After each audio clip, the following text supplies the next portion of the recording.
to the show. Don't podcast too much.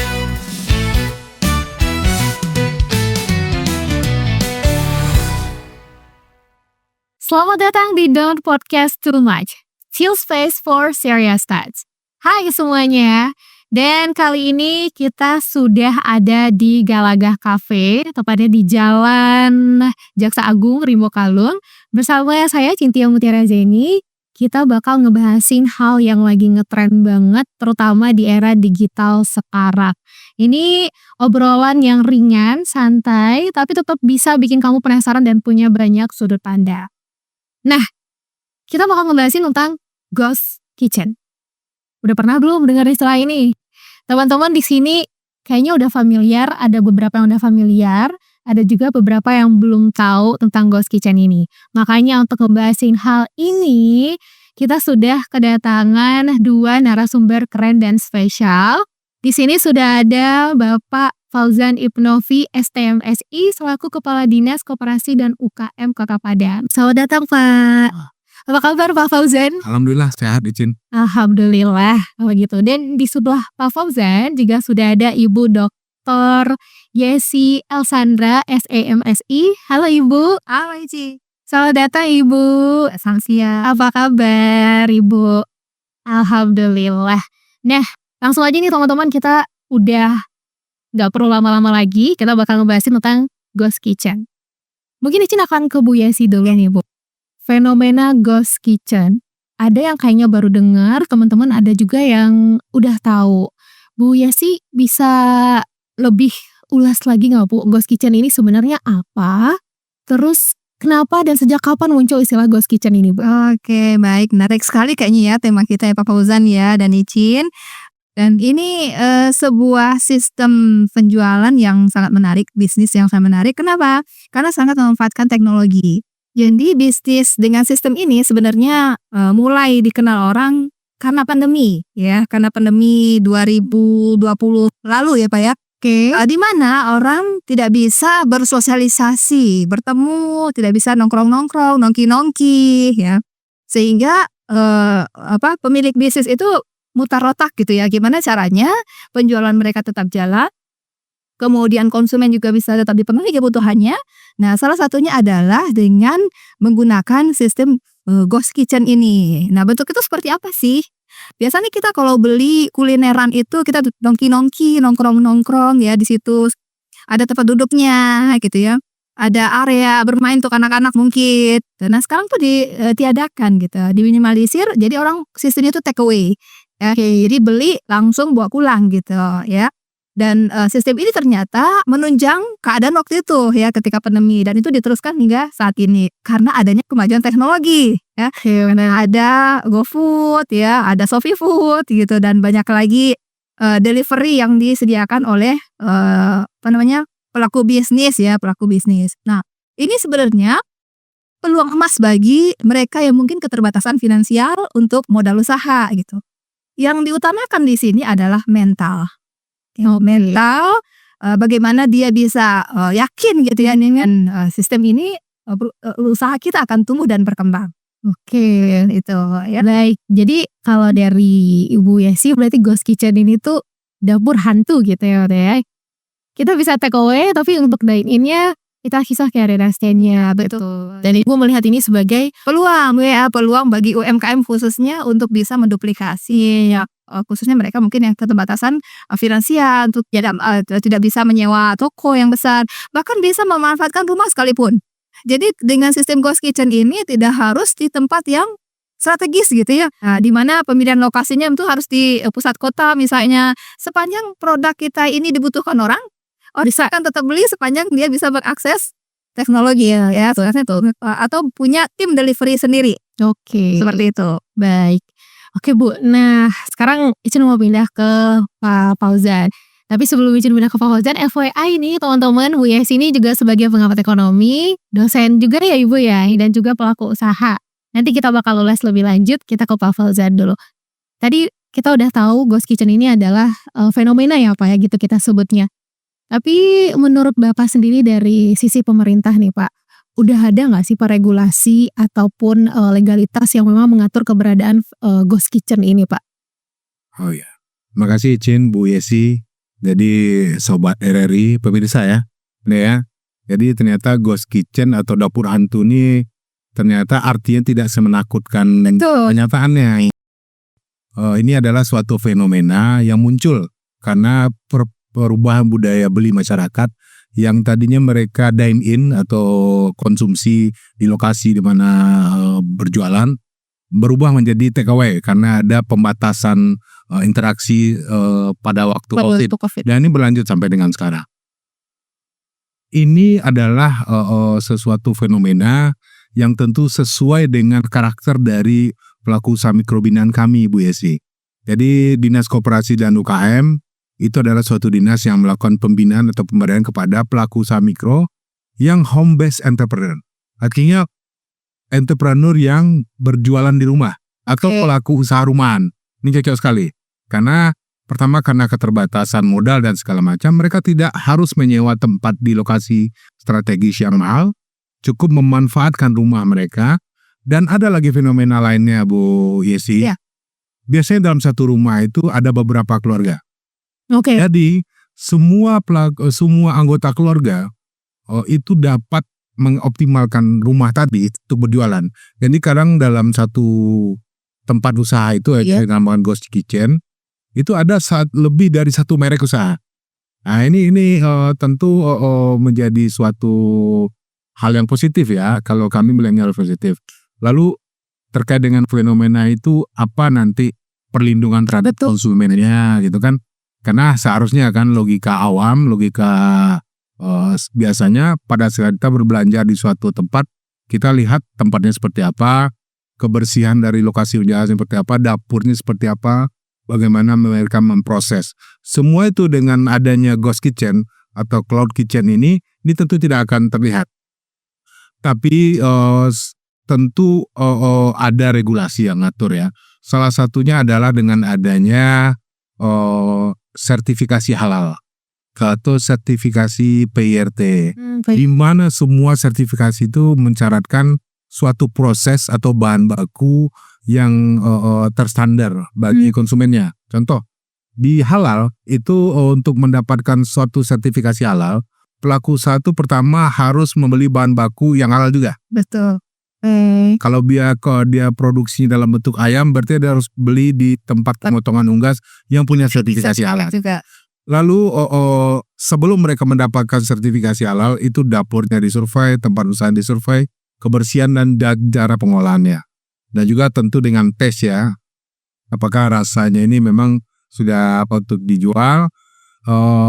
Dan ini tentu akan menjadikan semacam perlindungan bagi calon konsumennya untuk memastikan bahwa produk yang mereka beli itu sudah terjamin kebersihannya, kehalalannya, dan sudah melalui proses yang sesuai dengan standar.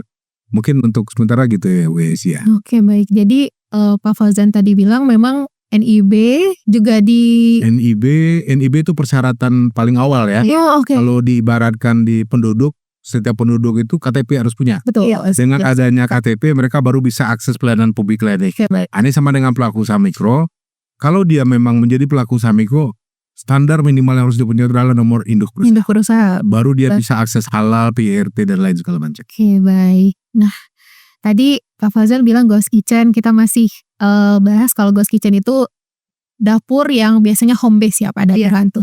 Nah gimana pengaruh keberadaan ghost kitchen ini nih Pak dengan pelaku bisnis yang masih mengandalkan toko fisik gitu, ada fisiknya gitu. Oke, jadi ini sebenarnya tidak berpengaruh langsung ya, karena konsumen itu kan dia punya kecenderungan berbelanja itu berbeda-beda, tergantung dengan kondisi dan fashionnya seperti Vespa. Ada yang memang butuh tempat butuh tempat, artinya kalau tempatnya nggak cozy, ini kalau boleh ya, ini Galaga ini wajib dikunjungi nih, tempatnya bersih, cozy, enak buat nongkrong-nongkrong. Ini juga kalau mungkin nih RRI rutin nih podcast di sini. Iya betul. Jadi ini wajib kita dukung. Juga ya Pak ya. Ini tentu mereka akan membutuhkan tempat yang fisik. buat yang memang butuh suasananya. Iya, betul. Tapi kalau yang hanya butuh makanan, Iya. butuh untuk menikmati kulinernya, ini tentu tepat bukan menjadi suatu hal yang utama. Iya. Jadi mereka lebih berbasis produk. Gini. Oke, setuju sih Pak. Karena memang ternyata kenyataannya kita pun punya kecenderungan seperti yang Bapak bilang ya, mau arahnya kemana nih, produknya atau ke ambien suasananya. Dan juga tergantung ketersediaan waktu kayaknya ya. Kalau waktu kita cukup panjang, mungkin kita lebih milih dine in. Tapi kalau kita waktu terbatas dan sudah punya agenda yang padat, itu mungkin take away adalah pilihan. Jadi semuanya itu sebenarnya tidak saling meniscayakan. Artinya semua itu memberikan pilihan kepada konsumen maunya yang mana. Jadi tergantung kebutuhan konsumen ya. Barangkali konsumen juga pengen ngobrol-ngobrol sama temennya kan ada janjian. Betul itu. Ya. Dia memilih tempat yang perlu yang ada ruang. Iya. Dan itu pun nanti pasti pilih-pilihnya juga lama tuh kalau Gen Z biasanya. Sekarang kita ke Bu Yesi lagi nih Bu. Tadi Ibu bilang kalau ghost kitchen ini bisa jadi peluang untuk pelaku bisnis. Nah, apakah Ibu merasa fenomena ghost kitchen ini hanya sekedar tren musiman atau mungkin bisa berkelanjutan Bu? Akan ada terus-menerus gitu. Iya. Dengan kondisi teknologi sekarang memang udah zamannya seperti ini kayaknya akan terus gitu ya, akan terus berlangsung. Tapi betul sampaikan oleh Bapak Kepala Dinas kita tadi, sebenarnya ini tuh hanya sistem atau sebenarnya salah satu cara gitu ya. Di tengah begitu banyak kebutuhan konsumen. Jadi kalau kita bicara tadi mengenai regulasi apa ya, mau dia pilih sistemnya ghost kitchen atau restoran open sistem open gitu ya atau open kitchen, dia tetap harus punya NIB. Gitu. Bukan berarti dengan sistem ghost kitchen ini dia tidak mengikuti standar aturan yang ditetapkan oleh pemerintah. Ya apa ya? Misalnya tadi NIB, dia harus punya PATN, PRW ya halal ya. Justru itu akan lebih menguatkan UMKM tadi. Jadi konsumen lebih nyaman, lebih percaya dengan usaha mereka yang menggunakan sistem ghost kitchen. Dan platform digital juga mensyaratkan. Nah betul. Jadi kalau produk mau diupload di platform digital untuk berjualan, itu salah satu syaratnya PRT. Sekarang PRT. Ya begitu juga untuk misalnya kalau yang mereka punya usaha itu yang sistem konsinyasi menitipkan di toko kain sebelum masuk misalnya ke toko X gitu ya, ke supermarket X, syaratnya PRT atau kemudian halal. Kalau nggak ada nggak bisa masuk ya Pak ya, nggak bisa masuk. Oke, nah jadi ini sebenarnya peluang yang besar sekali ya bagi mereka-mereka yang mau coba entry ya di bisnis, mau mencoba mulai bisnis. Mulailah dari garasi rumah dulu ya, mulailah dari dapur kita sendiri dulu karena itu saya lakukan dulu. Iya. Dan teknologi membantu UMKM untuk tumbuh dan berkembang. Maka saran saya sih nih Pak nih ya kepada UMKM kuasai teknologi. Ya. Tuh, dan pastinya dinas akan membantu UMKM untuk mempelajari ini gitu. Gimana sih caranya misalnya untuk NIT ya, mengurus izin NIB dulu, kemudian PRT sampai mungkin bergabung dengan platform digital.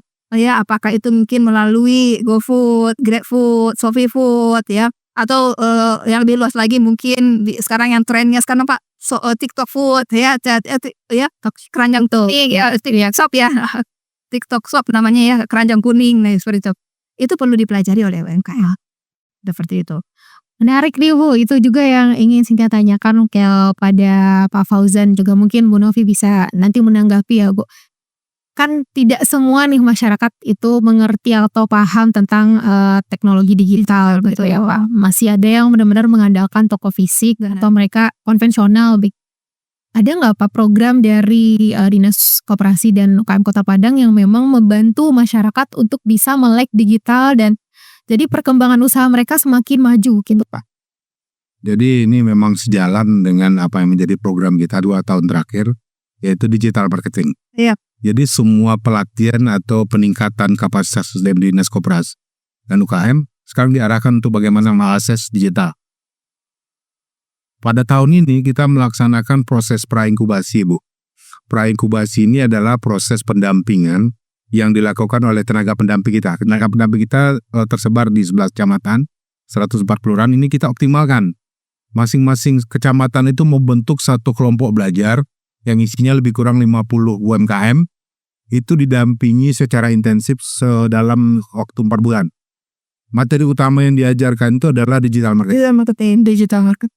Dan tapi ini tentu pelatihnya atau pendamping juga harus di-upgrade nih. Jadi kita proses yang kita lakukan ini learning by doing, Ibu. Jadi tenaga pendamping kita upgrade kapasitasnya melalui kerjasama dengan Plutzi Academy. Itu setiap Kamis Jumat mereka dilatih.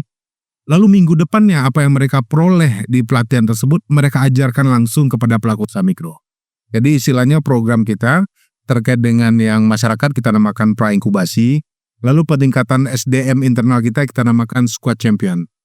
Jadi, Squad Champion. Jadi squad yang ada di Dinas Koperasi itu harus ada squad-squad yang juara, yang bisa memberikan mental juara kepada pelaku usaha. Bagus nih Pak nih ya programnya ya. Berarti dari ini secara terbuka nih kami juga mohon bantuan dari Bu Yesi. ya, siap. Dan juga RRI untuk membantu. Karena bagaimanapun tentu kami butuh yang namanya ilmu, mentoring atau tutorial atau apapun lah namanya terkait dengan edukasi untuk digital marketing ini khususnya tentu dari kampus-kampus tinggi ya, siap. Yang tentu memang lebih menguasai dari kami. Istilahnya kalau kami ini praktisi, Bu. Iya. Jadi kita praktiskan apa yang kita peroleh dikit kita ajarkan gitu. Tapi secara teori dan tentu akan lebih matang apabila dibantu oleh perguruan tinggi. Oke. Lalu kita juga di tahun 2023 kita sudah meluncurkan yang istilahnya gerakan sedekah jempol, Ibu. Apa itu Pak gerakannya? Jadi sedekah jempol, nah ini mumpung juga ada podcast ya, jadi udah tahu dari program. Sedekah jempol ini adalah suatu bentuk gerakan untuk memotivasi UMKM kita untuk beralih ke media sosial. Iya. Kami berdasarkan beberapa riset yang kami coba lakukan internal, ini ternyata postingan produk di toko online atau marketplace atau e-commerce itu tidak berbanding lurus dengan media sosial. Artinya gini, kalau mereka punya postingan atau produk yang ditayangkan di toko online dan segala macam, ya, atur sosial medianya ya. Kalau tidak diupload atau dipasarkan atau diperkenalkan melalui media sosial, akhirnya produk itu akan tertimbun di bawah. Iya. Apalagi kalau produk ini tidak tidak kompetitif, baik dari sisi tampilan, cita rasa dan harga gitu ya. Karena ketika kita bicara di toko online, salah satu yang membuat toko online itu booming di mata masyarakat adalah karena bisa membandingkan harga. Iya. Ya, untuk produk sama kita bisa bandingkan. Artinya apa? Kalau produknya hanya mengandalkan pasar postingan di toko online, ini tentu potensi mereka untuk mendapatkan calon pembeli ini rumit. Jadi maka kita ajak mereka di luar postingan di toko online juga kembangkan media sosial. Kembangkan media sosial itu bagaimana caranya? Mereka buat akun TikTok, buat akun Instagram, akun Facebook, lalu posting produk-produk mereka. Lalu di setiap postingkan tuh gunakan tagar-tagar yang kita sepakati bersama, Gu. Jadi tagar yang kita kembangkan waktu itu adalah UMKM Kota Padang Maju Bersama. UMKM Kota Padang. Lalu tagar sedekah jempol. Kenapa kita gunakan tagar-tagar ini? Ini berdasarkan ilmu yang kami ketahui. Kita lalu dikoreksi sih kalau salah. Tagar itu adalah bonding antara atau pengikat dan dalam suatu gerakan. Apabila kita klik tagar itu akan kelihatan siapa-siapa saja yang menggunakan tagar atau postingan apa saja. Pelaku usaha kita jumlahnya 45.000 yang dibuatkan kami, Bu. Yang home base ini 45.000, jumlahnya besar. Nah ini dengan segala macam produk ya. Itu yang home base saja ya? Home base. Ini di luar kita bicara ini yang 45.000 ini di luar yang berjualan di pasar. Dijual ya di luar yang berjualan di tempat-tempat strategis ini rata-rata home base semua. Ibu-ibu banyak. Banyaknya. Hanya ibu yang kayak Bu Yesi juga ya, produk di rumah, jualan di rumah. Jadi kalau seandainya 45.000 ini punya akun media sosial semua di 3 platform utama tadi, lalu setiap postingan dengan tagar yang sama tadi di like, disedekahkan jempolnya, artinya pada saat kita like yang kerja apa? Ada sekitar jempol ya? HP. Ini kan berarti yang buat scroll, buat ini swipe segala macam kan jempol ya? Betul. Jempolnya ini sedekahkan. Untuk apa? Untuk like, men-share dan segala macam aktivitas mendukung dari akun dari pelaku usaha kita. Itu coba kami gerakkan Ibu, tapi sepertinya hasilnya belum sesuai dengan harapan. Nanti melalui kampus juga kita gaungkan lagi. Iya. Karena gini, kalau pelaku usaha kita hanya memanfaatkan influencer, Betul. memang dia akan ada peningkatan Traffic ya. traffic terhadap viewernya ya atau apanya. Tapi itu hanya saat. Kenapa? Karena selama postingan itu masih berada di akunnya influencer, tentu dia Oke. akan Iya. terlihat Betul. oleh siapa yang menjadi terinfluence oleh influencer tersebut. Tapi kalau akunnya diposting di media sosialnya pelaku usaha, itu tentu akan tayang terus. Dan tergantung lagi bagaimana pelaku usaha meningkatkan akunnya. Betul. Jadi kita dukung peningkatan akun tersebut melalui gerakan sedekah jempol. Kita harapkan adalah setiap postingan itu di like, di komen atau di share oleh 45.000 pelaku usaha mikro. Itu tujuan kita. Tapi sepertinya belum sampai dengan harapan kita di awal. Tapi saya yakin gerakan bersama ini, UMKM Kota Padang Maju Bersama ini tentu suatu saat tentu akan menemukan hasilnya. Karena ini bukan gerakan yang harus terrealisasi 1 minggu, 2 minggu. Betul. Sebulan, 2 bulan, ini mungkin tahunan ya. Untuk membuat suatu gerakan itu perlu effort yang lebih. Mungkin demikian Bu Yesi. Iya. Biasanya saya baru tahu loh Pak itu. Yang sedekah jempol tadi. Biasanya ini ya, beras genggam. Di jempol kan. Tapi jempolnya nggak hilang. Nah itu juga mungkin menariknya podcast kita ini, kita kan jadi tahu nih Pak Nia, ya kan, jadi Iya betul. Jadi kayak exposure ya Bu ya. dan kalau ngelihat UMKM di Kota Padang, mohon di tuh Siapa ya tinggal ke like tuh gitu ya, share. Berseliweran nanti postingan dari UMKM Kota Padang. Tapi Anda belum Bapak Ibu pemirsa RRI belum berminat untuk belinya. Minimal sedekahkan jempolnya untuk men-share. Karena akan ada sanak saudara kita yang berharap nih produknya dapat dilihat banyak orang dan berpotensi untuk dibeli oleh banyak orang. Saya ngerasain sekali tuh Pak tuh. Ya, ketika produk kita itu kita jual di sosial media kita Pak, Masya Allah dampaknya itu memang luar biasa. Betul Bu, karena memang sosial media seperti yang Pak Fauzan bilang, ngaruhnya cepat ya Bu ya. Untuk kebetulan kita ada ini, kalau ini nggak apa-apa ya, kebetulan kita ada story juga. Ada salah satu pelaku usaha kita di Padang, di Gunung Padang tuh, nama kelurahannya itu Bukit Belgedo. waduh. Itu ada jual kue talam Bu. Oh, Talam itu enak sekali. Ya kan, setiap orang maraton. pasti ke sana ya Pak ya, rame. Pertama kue talamnya udah viral. Lalu kita minta tenaga pendamping kita, karena berbagiannya mina mereka untuk posting. Kebetulan itu di view hampir 1.500.000. Banyak.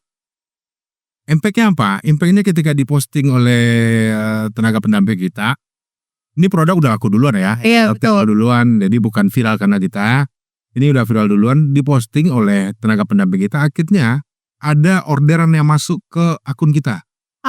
Isi ya, maksudnya ke akun ini ya pakai akun Pendamping. Jadi ini ya jadi bisnis tambahan juga buat pendamping. Artinya mereka mereka terima orderan, mereka bantu untuk mengantarkan. Nah, ini menjadi pemasukan dan alhamdulillah pendamping ini juga tidak dimakan sendiri uangnya. Mereka sisihkan sebagian uangnya untuk membayar iklan di TikToknya. jadi muter Betul. ininya. Ini hal-hal seperti ini yang mungkin perlu kita gerakkan. Betul Pak. Oke, tapi masih sama Pak Fauzan nih, jadi ingin bertanya, tadi Bapak bilang sebenarnya dari Dinas Koperasi dan UKM Kota Padang sudah menjalankan dan mengencarkan berbagai program ya Pak ya. Selama program itu berjalan nih Pak dan masih ongoing sampai sekarang, Dinas Koperasi dan UKM Kota Padang menemui tantangan nggak Pak? Atau tantangan dari masyarakatnya mungkin yang ada yang mau nggak mau kayak udahlah nggak, nantilah paham digital ntar anak saya aja deh atau siapa gitu Pak, atau mungkin dari Bapak sendiri selaku bagian dari Dinas Koperasi mengalami tantangan nggak Pak? Oke. Jadi tantangan itu yang paling besar adalah internal. Adapun tantangan itu yang paling besar itu Internal. artinya apa? Artinya menggerakkan orang dalam. Itu dalam pandangan mereka, itu adalah memberi tugas tambahan. Oke. Ya kan, yang tadinya udah nyantai kerjanya udah nyaman, udah zona nyaman ya, ini ditambah lagi dipacu lagi untuk nambah ilmu. Nah, jadi tantangan utama itu dari internal. Akhirnya malah banyak, Pak, HP saya nggak worth it, Pak. Sampai ada yang minta beliin HP jadi gitu ya. Ada Ya, tapi itu nggak saya jadikan sebagai apa. Halang. Jadi internal kita di tahun kemarin di bulan September kita landakan lomba video. Oke. Jadi semua tenaga pendamping kita suruh buat video 20 video per bulan. 20 video per bulan. Lalu saya nilai, penilaiannya saya pribadi, Bu. Jadi saya nilai, lalu saya nilai saya bikin Google Form, lalu siapa yang posting banyak. gitu ya, Pak ya. Jadi dari penilaian itu kriteria penilaian pertama adalah viewernya. Jumlah follower dari akun dan viewer dari status yang dibuatnya, lalu kualitas dari videonya, dan juga matching nggak dengan konteks yang dibicarakan. Artinya mempromosikan produk UMKM. Ini buat juara 1 kami pribadi memberikan hadiah senilai 2 juta rupiah. Ya, Banyak. juara 1 tuh. Ayo, Pak. Lalu juara 2 Masih buka nggak Pak lombanya? kami berikan 1 juta, dan akhir juara 3 dan juara 4 kami beri 500.000. Dan ini Mbak. kita tidak belikan dalam bentuk uang. Tapi Jadi saya minta ini ada plafon 2 juta rupiah. Silakan pilih produk-produk untuk meningkatkan kualitas foto atau video adik-adik. Pilih kirim linknya ke saya, nanti saya check out kan. Jadi intinya uang tadi bukan buat beli-beli yang lain, tapi untuk nambah gear atau alat memproduksi video mereka. Gitu, Bu. Pak tuh. Iya. oh, Habis juga uang ini, Bu. Tapi enggak apa-apa lah, artinya ini mungkin upaya ya. upaya betul. Oke, terima kasih Pak Wasu. Sekarang izin mau pindah ke Bu Yesi nih, Bu. Banyak yang bilang Ghost Kitchen ini tuh disebut-sebut sebagai startup rasa dapur gitu ya, Bu ya. Tapi gimana nih Bu menilai potensi ekonominya setelah tadi Ibu bilang peluang, apakah di tengah-tengah inflasi kayak begini itu bisa jadi alternatif baru buat pelaku usaha yang baru yang akan memulai untuk terjun ke dunia bisnis gitu, Bu? Barangkali dari kebutuhan masyarakat dulu, apa sih kira-kira sekarang yang dibutuhkan gitu? Dan cari keunikannya. Nah, kalau kayak tadi misalnya kan, dia jualan rendang, kemudian ini keunikannya Pak, free ongkir. Dan murah. Dan murah, ya, cepat dan murah gitu. Oke. Tapi menurut Ibu sama Pak Fauzan nih, Cari ya. tadi kan Ghost Kitchen itu kan konsepnya home base ya, ya. Maksudnya apakah hal ini justru akan memangkas tenaga kerja? Maksudnya jadi mempersempit ini ya pekerjaan. Wah, kan yang sebenarnya membedakan itu hanya tempatnya aja. Kalau tenaga kerja tetap butuh dong. Ya, Betul nggak? Betul. Ada tim delivery. Oke, semakin banyak pesanannya, maka akan semakin banyak pegawai yang bisa dia rekrut. Oke, seperti itu. Ya, nggak akan mengganggu sepanjang usahanya tumbuh dan berkembang. Pak Fauzan gitu juga menanggapinya, Pak. Kalau saya sama dengan Bu Yesi, sebenarnya ini kita tidak bicara, tergantung cara pandang kita. Apakah kita dengan Ghost Kitchen ini memangkas tenaga kerja? Iya, pasti. Oke. Selama kita tidak perlu lagi tenaga kerja untuk menyajikan. Ya, Yes. tidak ada ini ya. Udah ada yang betul. Tapi di luar itu sebenarnya yang tidak bekerja ini punya potensi untuk menjadi pelaku usaha, owner dari usahanya sendiri. Kenapa? Jadi sebenarnya dengan pola cloud kitchen atau ghost kitchen ini banyak biaya yang dipangkas. Komponen biaya yang paling besar untuk usaha itu sebenarnya sewa. Sewa ruko atau toko di tempat-tempat strategis itu minimal sekarang 30 itu per tahun loh. Dan itu harus kita sediakan di awal sebelum pasti usaha kita itu berjalan atau tidak. Belum lagi listriknya Pak ya. Belum lagi biaya operasional harian, belum lagi macam make upnya. Interiornya Pak, sama ada buat kontrakan Pak. Iya. Belum lagi kalau sekarang karena sistem on-site ya, itu kan membutuhkan semacam entertainment ya, Betul. dalam bentuk Live music gitu ya, Pak ya. itu kan cost. Betul, cost ya, benar. Kan? Sementara kos-kos tadi, sewa tempat, biaya operasional bulanan, harian, atau tenaga kerja yang tidak perlu lagi pakai penyaji dan entertain tadi, ini dipangkas. Konsekuensinya apa? Konsekuensinya tentu biaya produksi menurun. Ketika biaya produksi menurun, tentu harga bisa dipangkas lebih murah. Sehingga dengan Ghost Kitchen ini, menurut saya, harusnya produk-produk dari usaha rumahan ini bisa dijual lebih murah dari pesaing-pesaingnya. Lebih kompetitif Seharusnya. Iya. Dan ketika ini kompetitif, tentu akan membuat minat masyarakat. Walaupun banyak teori marketing sekarang, Bu. Tapi saya masih tetap yakin dengan yang paling kuno. Harga itu sangat menentukan pilihan. Banyak ya, dia ada sekarang marketing 1.0, 2.0 dan segala macam. Tapi saya rasa yang masih di otak bawah sadar kita ini harga itu sangat. Iya. Jadi kebetulan Bu, kami juga di Dinas Koperasi, di luar kita suruh mereka ke platform media sosial, kita juga gabungkan mereka dalam WhatsApp group. Di HP saya ini ada lebih kurang 150 WhatsApp group.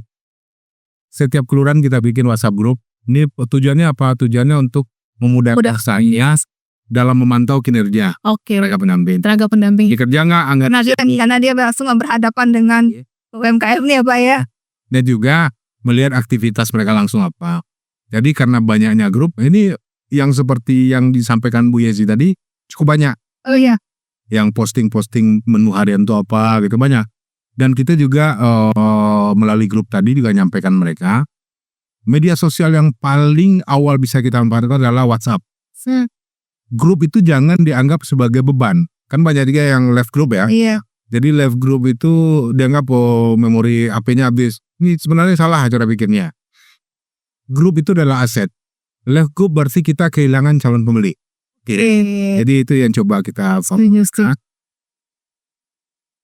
Berarti untuk supaya HP-nya tetap worth it ya maintenance aja. Ya mesti di-upgrade dan Dan manfaatkan WA Business untuk katalog. Iya, betul. Setuju. Sebenarnya justru kalau di Ghost Kitchen berdasarkan pandangan WSI dan Pak Fauzan itu justru lebih sangat memudahkan masyarakat yang ingin terjun ke dunia bisnis ya Pak ya, kalau memang melek teknologi. Tapi melihat hal ini sudah dan akan terus berkembang nih Pak Fauzan dan Bu Yesi.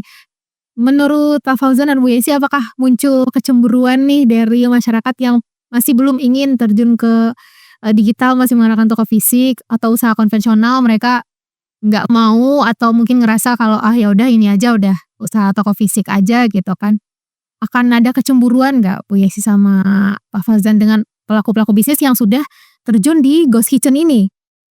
Tergantung kebutuhan kali ya Pak ya. Tergantung kebutuhan kita sebagai pebisnis gitu.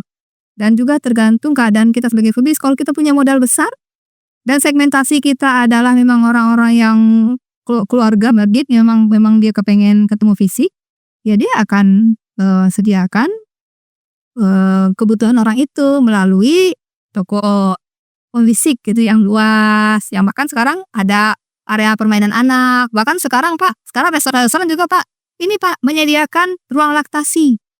Oke. Ya, menyediakan ruang laktasi lengkap mungkin dengan playground untuk sedikit anak-anak bermain. Ya, bahkan ada juga sekarang kursi khusus untuk bayi ya disediakan juga gitu. Nah, tergantung kebutuhan jadinya. Dan tergantung kebutuhan, yang pertama kebutuhan si pebisnisnya itu sendiri, kemampuan dia, passion dia, ya. Dan juga target marketnya. Target marketnya siapa? Jadi kita nggak bisa nyamain gitu. Ya, nggak bisa nyamain orang Ghost Kitchen, kita ikut Ghost Kitchen juga, ya, misalnya seperti itu, ya.